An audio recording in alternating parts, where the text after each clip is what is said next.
My parents told the family I was too sensitive, and I heard my brother repeat it like a script. The words landed in my ear like someone had flicked a rubber band at bare skin. Sharp, stinging, weirdly loud, even though he wasn't shouting. We were all in my aunt's cramped kitchen, bodies packed shoulder to shoulder around the island, and my brother was standing near the fridge with a paper plate in one hand and a plastic cup in the other, nodding along like he was delivering the weather. "Yeah," he said, mouth full, not even looking up. "She's just too sensitive. You know how she is." He said it with this little shrug, like the sentence came pre-installed in him. Like he'd press play, and the line ran exactly as rehearsed. I froze with the tea towel still twisted in my hands, mid-wipe of a spill that wasn't even mine.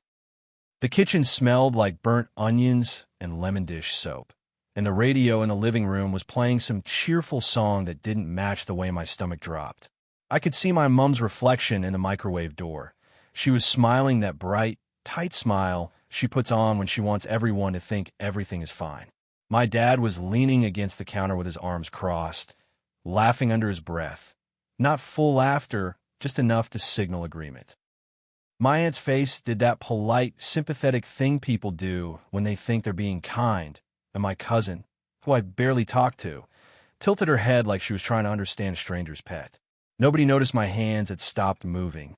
Nobody noticed I was standing there like a glitch in the room. It was supposed to be a simple family lunch. That was the whole pitch.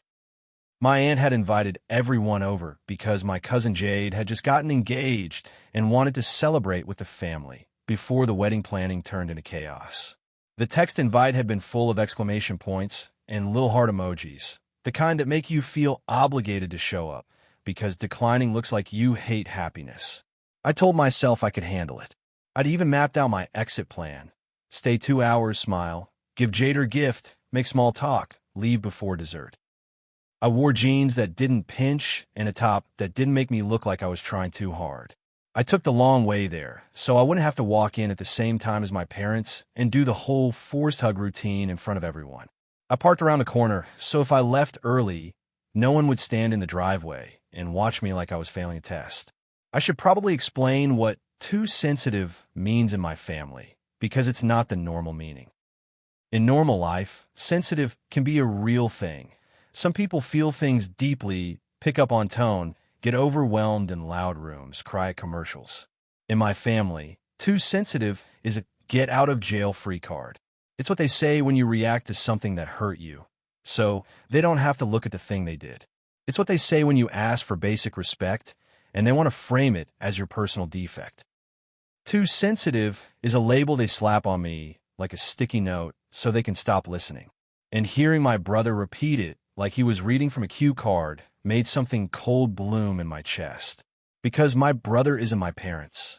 He's not my dad with his booming voice and his jokes that always land like insults.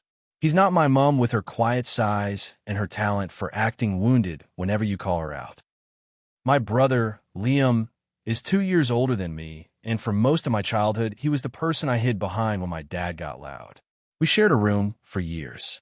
We used to whisper at night about how weird Mom got when she was stressed, how Dad would pick fights and then act like he didn't. Liam was the one who used to slip me the last piece of chocolate when Mom said I didn't deserve it because I talked back. He was the one who used to distract Dad with some dumb story if I was on the verge of tears. In my head, he was the one person who understood the secret language of our house. So hearing him say it, so casually, so smoothly, felt like watching someone you trust hand your diary to the person who wrote the insults in it. I didn't even hear what conversation led up to it first. That's how fast it happened. 1 second I was wiping up a splash of punch someone's kid had knocked over. The next my aunt was saying something like, "Oh, I didn't know you weren't coming to Christmas this year." And my mom was doing her airy little laugh and saying, "Well, you know her, she gets overwhelmed." And then, like it was the final point in a PowerPoint presentation, my dad said, "She's just too sensitive," and my brother echoed it like a chorus line. The kitchen kept moving around me while I stood there. My cousin's fiancé, nice guy, bland smile, kept talking about venues. Someone opened the oven and heat rolled out. Jade squealed over a ring photo on someone's phone. It was loud enough that my silence wasn't obvious. I could have swallowed it. That's what I normally do. I could have pressed the tea towel harder into the countertop until my knuckles hurt and just let it pass. But my throat did this weird tight thing, like my body had decided for me that I wasn't doing that today. I set the tea towel down slowly. It felt like placing down a weapon. "Can you not?" I heard myself say. My voice wasn't loud.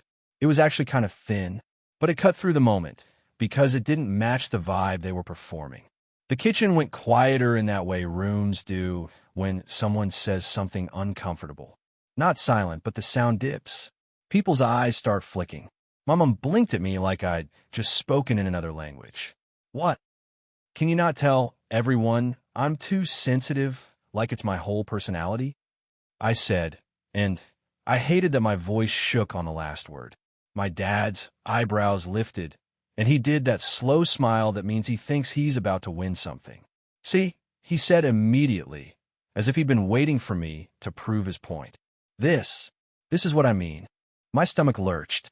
Of course the act of objecting became evidence. My brother, looked at me like I'd inconvenienced him. Like I'd spilled something again. He said, in that warning tone he uses when he thinks I'm about to embarrass myself.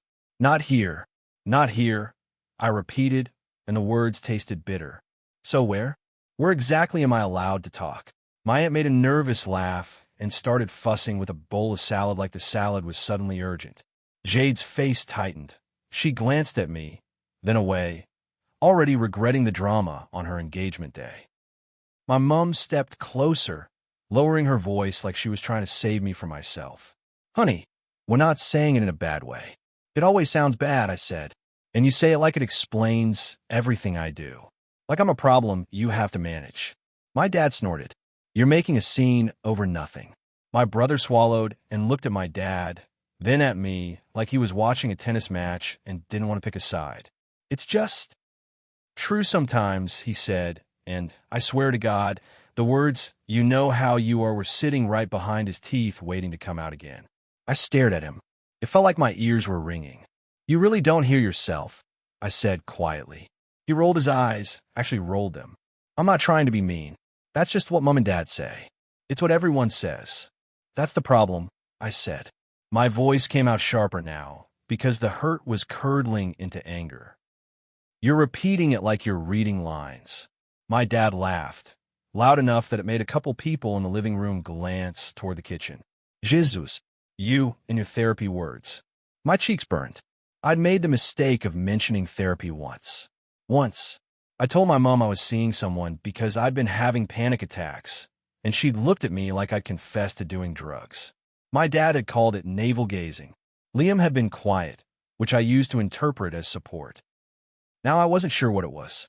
My mom's face did that wounded thing. "We can't even talk around you anymore." I took a slow breath through my nose because I could feel myself tipping. The familiar spin was there. If I stayed calm, they'd push until I snapped. If I snapped, they'd call me too sensitive. Either way, I'd be the problem. That's why the label worked so well. It was a trap with soft edges. I looked at Jade.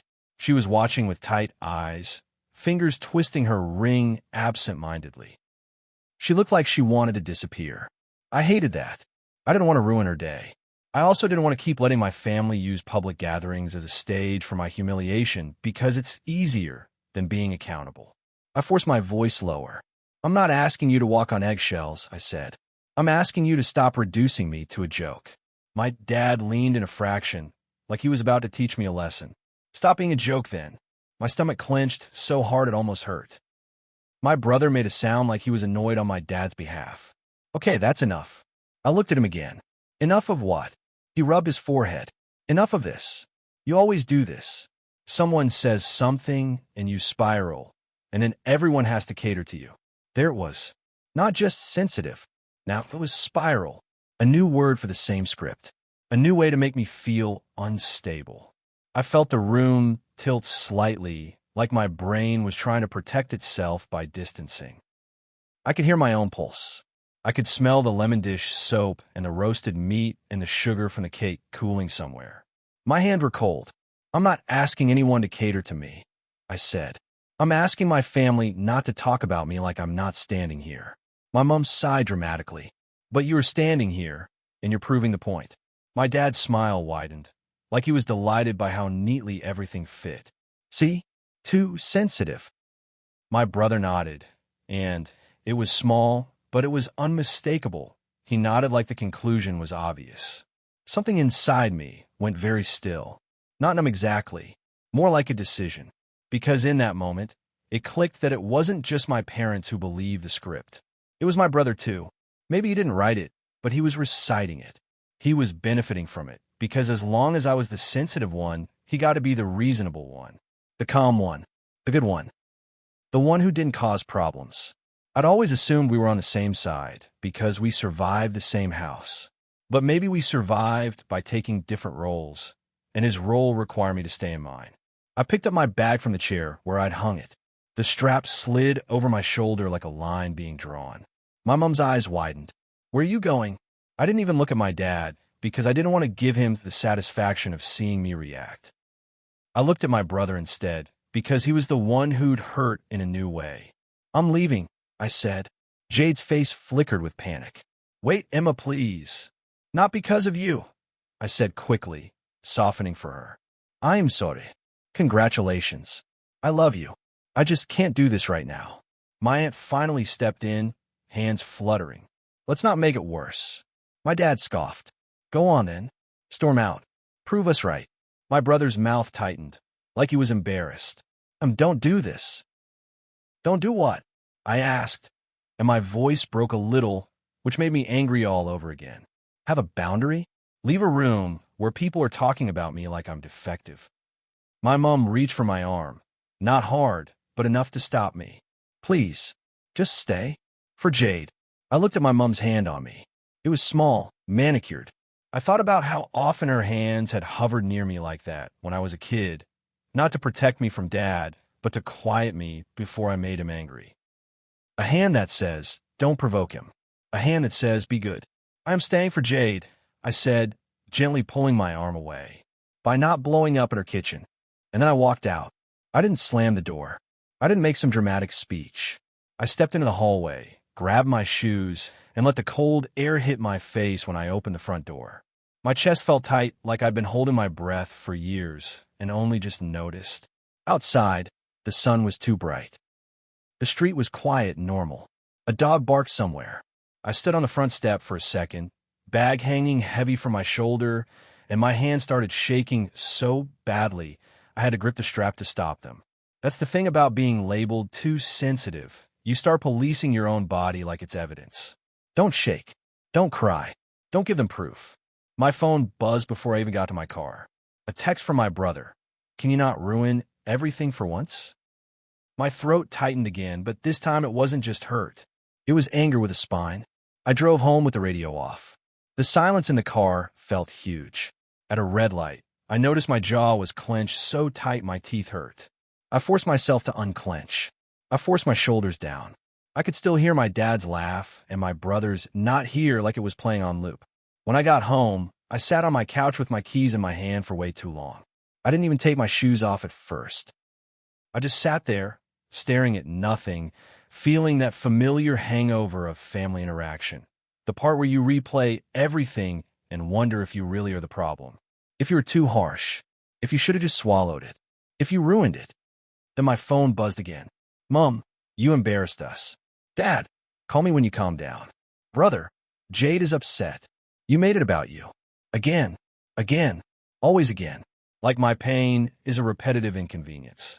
I stared at the messages until my eyes stung. And then, because my brain is annoying, a memory surfaced. Me at maybe 8 years old, standing in the hallway while my dad yelled at Liam for breaking something. Liam was crying, and I stepped forward and said, "It was me," because I thought I could absorb it better. My dad turned on me, furious, and my mom snapped, "Stop being so dramatic."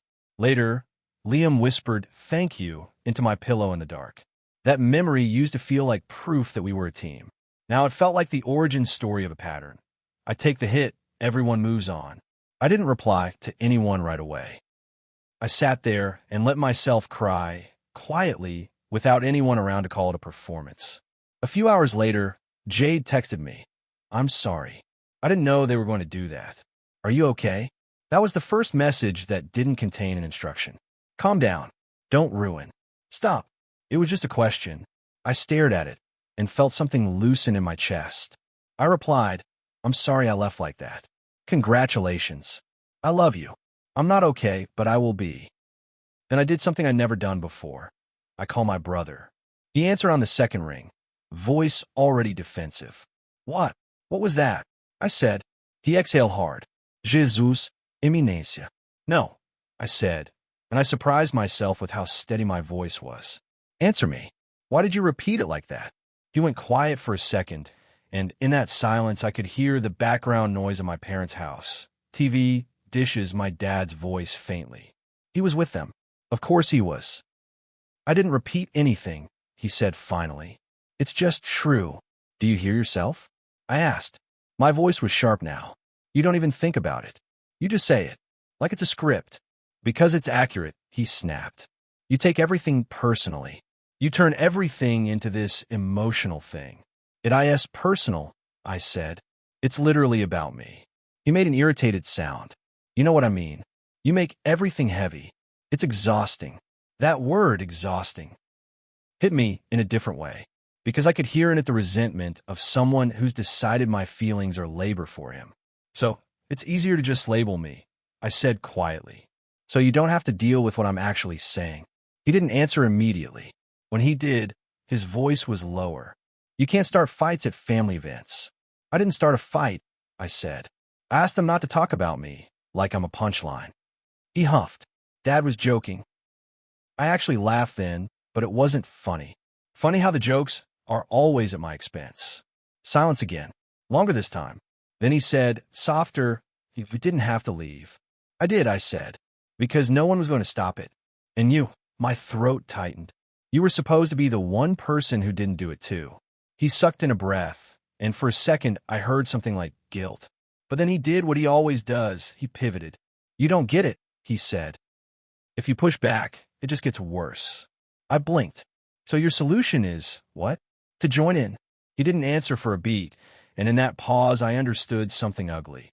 He'd learned to survive by aligning with power, by repeating the script so he'd never be the target, by making sure I stayed the sensitive one so he didn't have to be. I'm not doing it anymore, I said, and my voice was calm in a way that surprised me. I'm not being the family's emotional garbage bin. He scoffed, but it sounded tired. So what? You gonna cut us off? Be dramatic? There it is, I said. You hear the word boundary, and you translate it to dramatic. He didn't deny it. I took a slow breath. I love you, I said, and I meant it, even though it hurt. But if you keep repeating that line about me, I'm going to stop coming. Not to punish you, to protect myself. He went quiet. The TV in the background got louder for a second, like someone turned it up. You're serious, he said finally, and it wasn't a question. Yes. He let out a breath, like he was annoyed at me for forcing him to take it seriously. Fine, he said. Do what you want. And there it was, the dismissal. The same move my parents use. If I'm serious, I'm dramatic. If I'm hurt, I'm sensitive. If I leave, I'm ruining things. If I stay, I'm consenting. We hung up after that without resolving anything. My hands were shaking again, but this time it wasn't the same helpless shaking. It felt like adrenaline after you finally stop holding something heavy. Later that night, my mom called. I didn't answer. My dad texted again. We're not apologizing for telling the truth. I stared at that line for a long time, and the part that hurt wasn't even the refusal to apologize. It was the certainty. They weren't confused. They weren't misunderstanding. They believed it. The next morning, I woke up with that familiar dread, like I'd swallowed a stone. I checked my phone and saw a message from Jade. I talked to your mom. She says you're going through something. I told her that doesn't make it okay to talk about you like that. I read that 3 times. Not because it was poetic, because it was rare. Someone in my family saying out loud that it wasn't okay. And then, because life is weird, I got a message from my brother. Just one line. I didn't mean to make you feel ganged up on. It wasn't an apology. It wasn't, I'm sorry I repeated it. It was careful. It was half. It was still something. I stared at it for a long time, thumbs hovering. I wanted to unload years of hurt in a paragraph. I wanted to say you did gang up on me. You always do.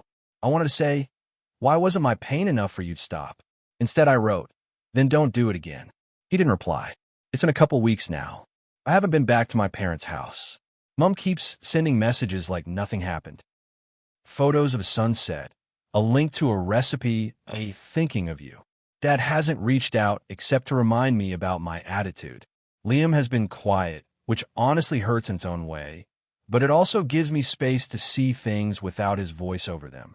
I keep thinking about that moment in the kitchen, the script, the nod, the casual way my brother said it. How easy it was for him. How practiced. And I keep realizing something I didn't want to admit. A lot of my grief isn't even about my parents anymore. They've always been who they are. My grief is that my brother, my person, my ally, my fellow survivor, has decided it's safer to join them than stand next to me. Maybe he doesn't see it that way. Maybe in his head he's being reasonable, keeping the peace. But peace that requires one person to swallow everything isn't peace. It's just quiet. So I'm doing something new. I'm letting them be uncomfortable without rushing in to fix it. I'm letting my mom sit with the fact that her sweet girl isn't answering. I'm letting my dad stew in his own certainty. I'm letting my brother feel the absence of my automatic forgiveness. And I feel guilty. God, I feel guilty. My chest tightens at random times, like my body thinks I'm doing something wrong because it's not used to me doing something right for myself. But then I remember my brother's voice, too sensitive, and the way nobody corrected him, and I feel that quiet, steady anger again. The kind that doesn't explode. The kind that just holds the line. I don't know what happens next. Maybe Liam gets it eventually. Maybe he doesn't. Maybe my parents will soften with time. Maybe they won't. I just know I'm done auditioning for basic respect in rooms where my pain is treated like entertainment. And the weirdest part is, I'm still sensitive. I still cry at stupid things. Loud rooms still make my head hurt. I still feel everything like it's turned up too high. But I'm starting to think that wasn't the flaw. The flaw was the script.